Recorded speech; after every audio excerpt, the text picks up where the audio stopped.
Hello police control room Kasganj, मैं सावर gate से बात कर रहा हूँ। जल्दी से आ जाइए।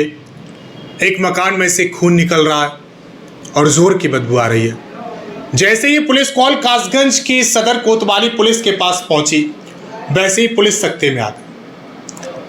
पुलिस महकमे में हड़कंप मच गया। मर्डर की सूचना थी। जैसे ही मर्डर की सूचना मिली, पुलिस और फॉरेंसिक की टीम मौके की ओर रवाना हो गई। पुलिस और फॉरेंसिक की टीम मौके की तरफ पहुंचती है।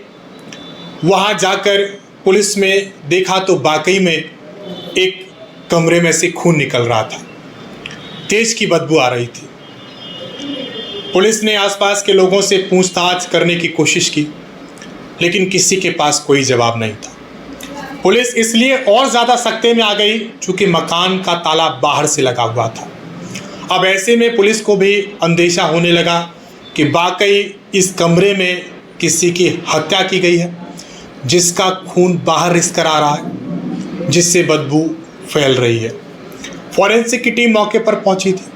पुलिस कर्मियों को भी बदबू बर्दाश्त नहीं हो रही थी, इतनी तेज उसकी बदबू आ रही थी। पुलिस कर्मियों ने जैसे तैसे जो मकान था उसका ताला तोड़ना शुरू किया। पुलिस ने उस मकान का ताला तोड़ा। मकान का ताला तोड़ने के बाद पुलिस अंदर दाखिल होती है। अंदर जब दाखिल होती है तो अंदर का नज़ारा बेहद चौंकाने वाला था। पुलिस अंदर घुस के जब देखती है तो वहाँ पर कटे हुए भैंस के अवशेष पड़े हुए थे। तब जाकर पुलिस ने राहत की सांस ली।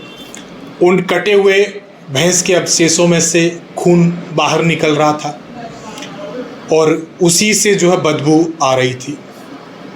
चूँकि अभी कुछ दिन पूर्व बकरा ईद का पर्व था, तो ऐसे में पुलिस ने आशंका जताई कि शायद उस भैंस की कुर्बानी दी गई होगी, जिसके अवशेष साफ न करके वही घर में रख लिए गए, जिनसे वो खून निकल रहा था और बदबू फैल रही थी। आस पड़ोस के लोगों को जब बदबू बर्दाश्त नहीं हुई, चूँकि मकान का बाहर से ताला लगा हुआ था, इसलिए पुलिस को सूचना दी। पुलिस और फॉरेंसिक की टीम दोनों ही मौके पर पहुंची थी।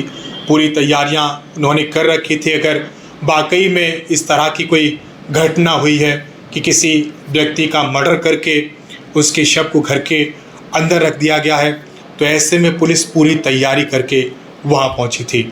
लेकिन जब पुलिस ने देखा कि वहाँ पर कोई इंसान की लाश नहीं है, बल्कि एक भैंस के अवशेष वहाँ पर रखे हुए हैं जिसकी कुर्बानी दी गई थी, वहीं उस मकान में मौजूद जो लोग हैं उनसे पूछताछ की जा रही है। बताया ये भी जा रहा है कि जिस कमरे में अवशेष मिले हुए थे उस घर में एक महिला किराए पर रहती है। हालांकि कमरे का दरवाज़ा बंद था। अब पुलिस इस पूरे मामले में गहनता से पड़ताल कर रही है। हालांकि एक फ़ोन कॉल ने पुलिस को चकिरघिन्नी बना दिया, सोचने पर मजबूर कर दिया। और पुलिस की तत्परता आप देखिए। पुलिस तुरंत जैसे ही सूचना मिली, तुरंत पुलिस मौके पर पहुंच गई और मौके पर पहुंचकर उसने अपनी कार्रवाई शुरू कर दी।